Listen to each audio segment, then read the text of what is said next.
Dostlar, bilən üçün asan, bilməyən üçün asan olmayan bir məsələnin həllinə baxaq. Deyir ki, y bərabərdir x kvadrat çıxıq 3x üstə gəl 4 parabolasına hansı nöqtədə çəkilmiş toxunan absis oxu ilə 45 dərəcəli bucaq əmələ gətirir?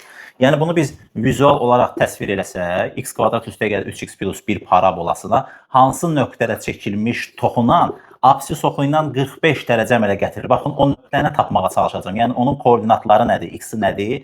Y-i nədir ki, o 45 dərəcə əmələ gətirsin. Burada dostlar, törəmədə, bu misal ümumiyyətlə törəmə mövzusuna aiddir.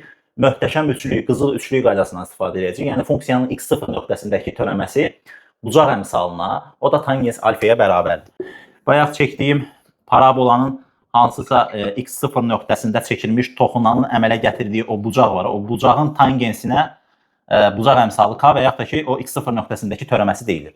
Yəni törəməni tapıb tangens 45-ə bərabər eləmək lazımdır. Bu funksiyanın törəməsi x kvadratın törəməsi 2x, 3x-in törəməsi 3 bərabər olacaq. Baxın, funksiyanın törəməsini tapdım, düzdür? Törəməni bərabər eləyəcəm tangens alfaya. Axı, məni 45 olaraq verib. Burada deyir ki, 45 dərəcə əmələ gətirib də. Yəni, mən bunu bərabər eləməliyəm tangens 45-ə. Buradan 2x çıx 3 bərabərdir. Tangens 45-də 1 aldığına görə 2x bərabərdir 1 plus 3, yəni 4, x bərabərdir 2. Yəni, bu nöqtənin absisini tapdım 2. İndi y-in tapmalıyam. Y-in necə tapacağım, dostlar?